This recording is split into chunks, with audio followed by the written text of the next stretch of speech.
can't imagine how happy I am to have a whole park to myself. Will be able to get it. What was that? Who was that? What is that? Bitch, what? Fuck was that? I don't do the sounds in the woods. Like I don't. Hey, I don't do the sounds in the woods. I will get the up out of here. Welcome back to the channel. There's nobody here at this park. Today I am going to get into a little calisthenics outside. Usually I'm in the gym. That is where I love to be. That is my safe space. Body weight training, calisthenics is extremely important. So we're gonna go over an upper body pull today. I had to really make sure that my lips were not chapped. Also, I had to go ahead and buy this little cheap headband because my roots was looking like you know what I'm saying? Like get your stuff together. You know what I mean? Let's go ahead and get into it. My name is Tiani, the Bohemian Body, on all social media platforms. My thing is about not only building the body, but being mentally strong and pushing through a lot of what you feel that you cannot do, what's uncomfortable, and what feels new to you. A lot of women want to get upper body strength. The first thing you should be able to do is master your body and your body weight. So we're going to start with some upper body strength with the pull. I'm going to show you different versions and variations of your pull and what can get you closer to getting that upper body pull strength and eventually get you to doing your first pull-up. So let's get into that. It is Monday, the start of the week. I'm feeling good. We got the water behind us. We got the blue sky, the green trees, the empty park. Ooh, baby, it's going down. Let's get it. The first level to mastering your body is being able to feel your body, right? And feel your weight so you can know where you're even starting, what you're working with. You feel me? Because before you can ever pull yourself up, you should definitely just start with hanging out. Dead hanging will help to decompress your spine. It will be a good warm-up for you. And then from that dead hang, you'll be able to see how heavy your ass really is. Because a lot of people, honestly, can't even dead hang. That works on your grip. That also helps you to get into position, which is going to give us our next movement, which is going to be scap pulls. So we're going to start with our dead hangs. We're going to start with however long you got. If you are an absolute beginner, try to dead hang for 10 seconds. So this is what your dead hang will look like. You want to take the grip at least outside shoulder width, or really just hang out there, and all of your weight will dead hang. So a lot of people will be limited by their grip strength or lack thereof and their weight. If you're a little too heavy and you're not used to holding yourself up, have no grip strength, this alone will take you some time to develop. Here's another thing, people.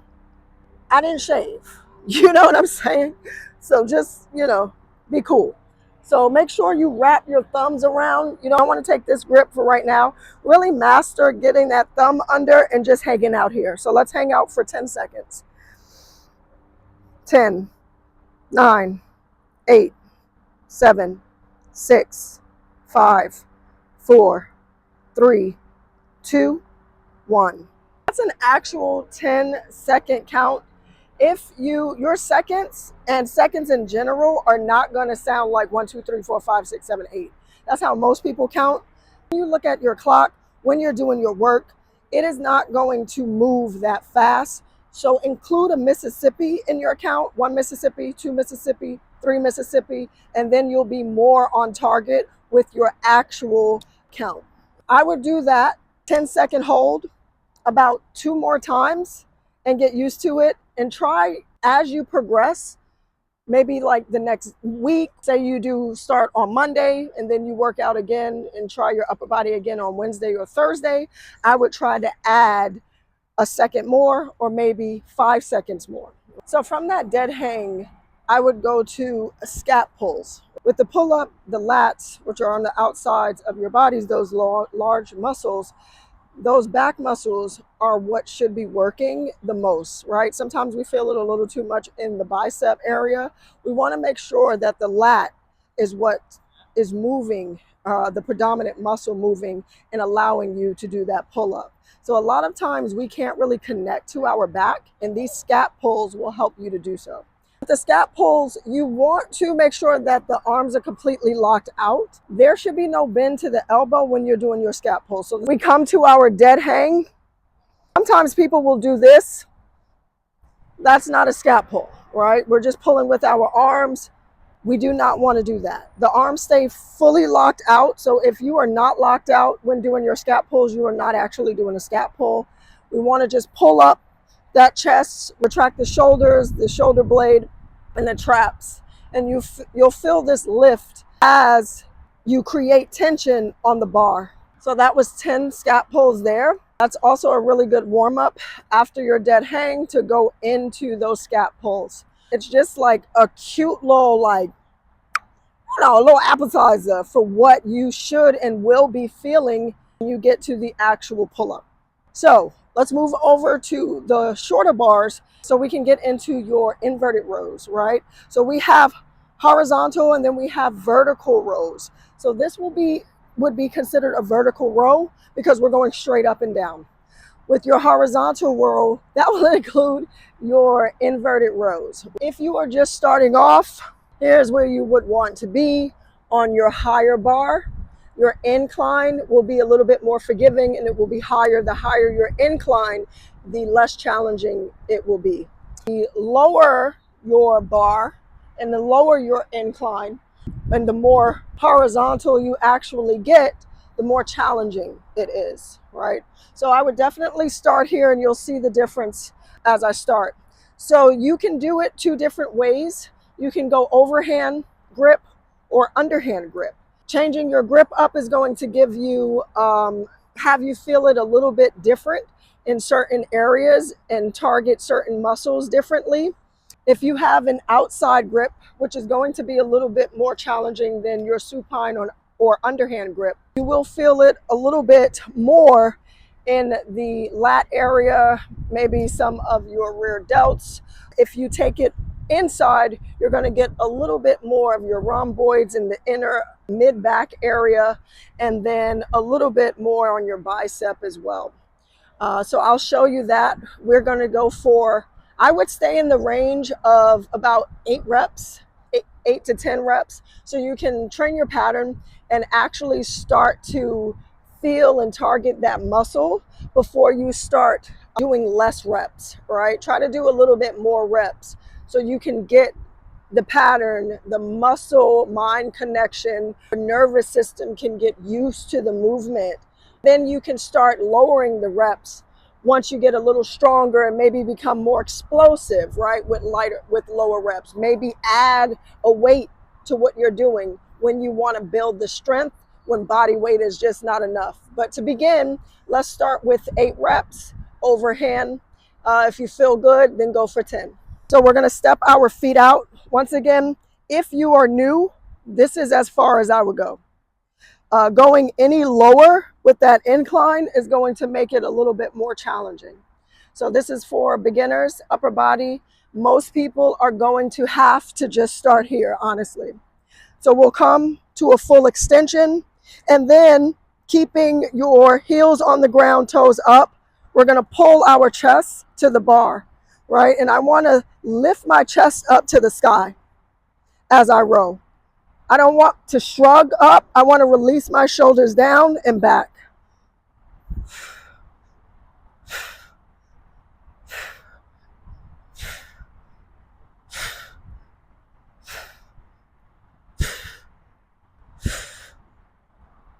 And then you'll come out of it. A lot of times I'll see people coming out of their sets and they're out of their reps, like mid-rep or just finishing the rep. Try not to do that. So what I mean by that is some people will do this and then just like kind of hop out of it. You want to stretch the muscle, contract the muscle, and then release and then step out of it, right? Don't step out of it when you're contracting and like doing a pull or a push, okay? Try your best to be intentional and keep a little bit of control. Folks, we got the whole park to ourselves. What? About to hit a praise dance, child. I'm so, I'm so fucking excited that I have to do this in front of people. Watching my bag over there because this is still New York City. If a homeless person want to come out the trees, I'm gonna need y'all to let me know that's what's happening. All right, let's go ahead and get under. Once again, same exact setup, same exact concept. We're gonna go overhand. If you're starting lower, it's going to be a lot more challenging, but you can also bend your knees. Bend your knees, get it closer to your body. The longer or the further away your limbs are, the more challenging it is because it's heavier, right? So remember, you don't have to take your legs all the way out. Keep them bent, all right? And now we'll pull up.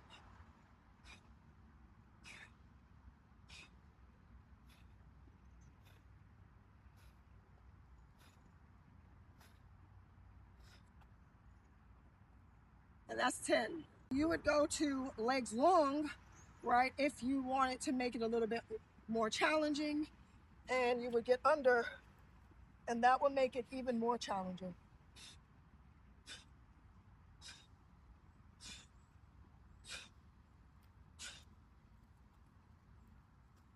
All right, there you have it. Okay, so that's your pull for your horizontal pull, and that is an overhand grip.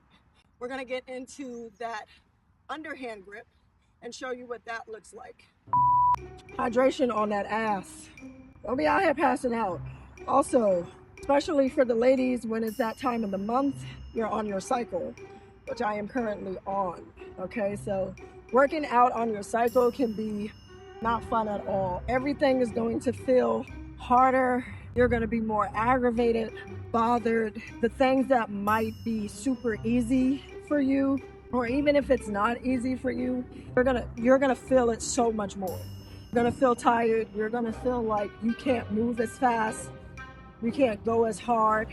That area down there is just like, it's really awful sometimes. I just feel like I'm moving around with this pad and I'm bleeding. It's like, come on, who invited this bitch? You know what I mean?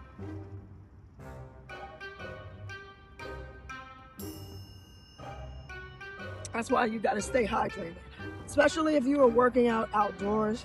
Stay hydrated, please. Like, drink, because you're releasing a lot of fluids already. You goddamn bleed.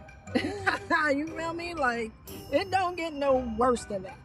You already came in ready to kill somebody, so at least stay hydrated, okay? Stay hydrated, especially when outside in the parks, especially during the summertime. I am not sponsored by this. Unless y'all want to sponsor me.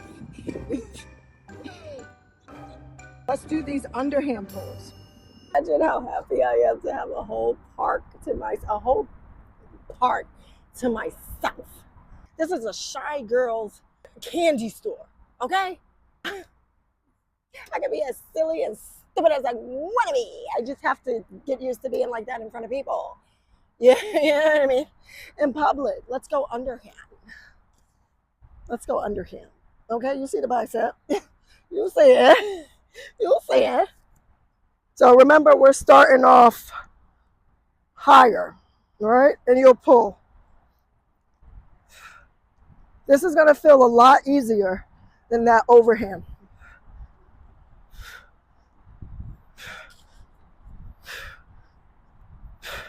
So that would be what we consider to be a regression, right? So if you start off like we did with the overhand grip and you feel, okay, I'm not going a damn place, take it underhand. I guarantee you'll be able to get it. What was that? Who was that? What is that?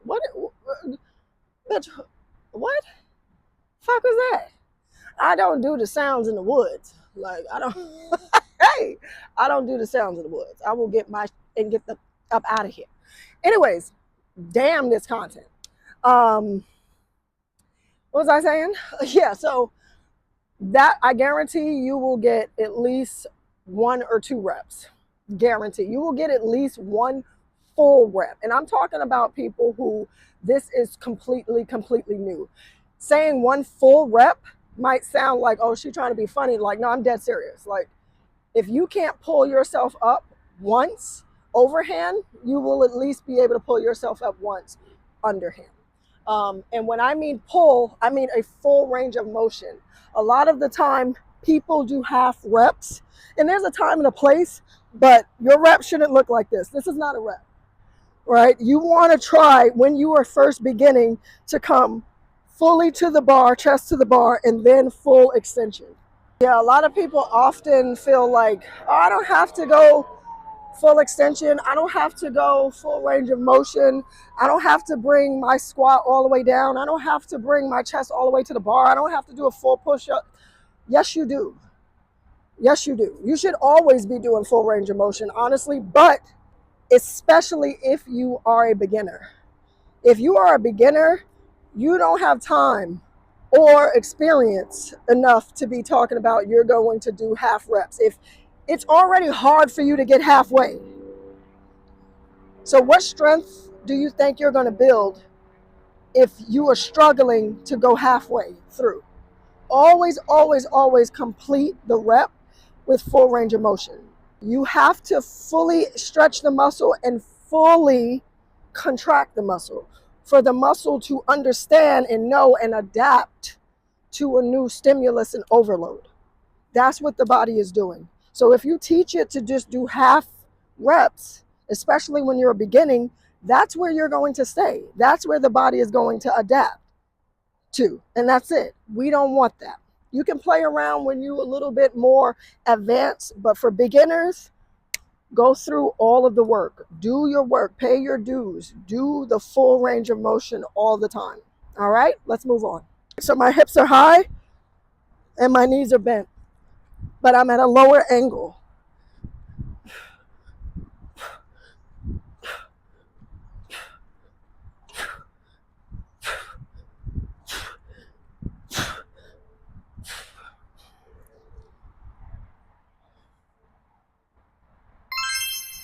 So with the pull-up, come to one of these bars, because not only can you do an inverted row, which will put you on more of an incline, but you can do a vertical row and a vertical pull, which will help you feel what that pull-up will feel like with just half of your body weight. You're not at a super dead hang with the legs hanging down, but you can still feel what that vertical pull will feel like. So this is what that's going to look like. Or you want to get a high enough bar, you don't want to really sit too low. Instead of your incline happening where you would lift your hips up, to get vertical, you will keep your hips down. So you would stack your joints. So your hips will be right under in alignment with your ribs, right? And I'll show you that from the front and from the side so you can see it. So you can even start by sitting on the ground. My hips are going to be underneath my ribs or stacked underneath my ribs. If I'm just starting, I would want to bend my knees a little bit more and push my feet back, right? But I don't want to use too much of my feet. You can use your feet to start, especially if you cannot get up at all. But eventually you want to be light on your feet and use just the pull. So instead of leaning back and pushing my hips up, as we did with the inverted row, I'm going to stay on the ground, look up and allow my pull to happen vertically. So I'm going to pull up and try to get chin over the bar and then come right back down. Chin over the bar and right back down. So instead of my hips rising and I'm pulling my chest and my hips up, this time my hips stay low, right? And I lower myself down via my glutes and my hips. Before, I was lowering myself down with my back, right? So do you see the difference? That way it becomes more of a vertical pull than a horizontal pull. And just like last time, the overhand grip will be a little bit more challenging. So switching the grip will help you, especially if you are a beginner, all right? So going from an overhand to an underhand,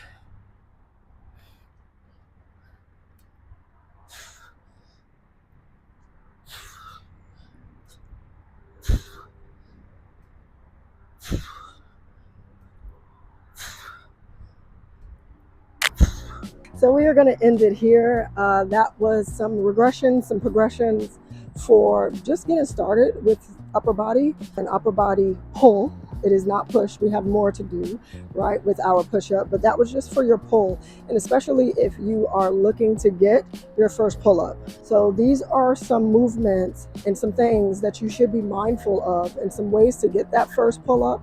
Also, know that calisthenics and bodyweight training takes time, right? And it takes repetition. I don't want to use the word consistency because we always use it and it's kind of like, oh my God, here we go again. But it's true, like you just have to do it all the time. And with the bodyweight training and calisthenics, it's kind of nice because you can always do it. It's not like resistance training where it's a heavier load, more progression, and a heavier outside stimulus. You might need a lot more rest for that. But with calisthenics, you're able to do it again and again and again, right? So I would probably go upper body day, lower body day, upper body day, lower body day, or vice versa. But you're able to do these things over and over again daily, right? Constantly, consistently.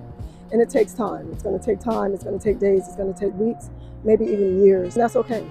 That's what we're here to do. We're here to tap into our bodies, feel our bodies, connect to our bodies, our breath, and the muscle and the movement. So I hope all of these things helped you or helped somebody. If you have a comment, please drop it below. We are working our way up to 1,000 followers and also working our way to just more positive energy, more work, more training. Hopefully we find another park that is empty, but I'm getting used to it. It's people coming here and now I'm just like, fuck it, whatever, I'm in the zone. But that was an upper body pull day, right? For calisthenics and especially for you if you're trying to get your first pull up. All right. The next day we'll go over upper body push. All right. And then we'll hit some lower body. We'll also hit some abs and just do a full body and try to stay consistent with that. All right. If this helped you, please share this with somebody. If it helped you, please just let me know down below. Any questions or comments, please hit me down below. Also, my social media platform is The Bohemian Body. The Bohemian Body on all social media platforms.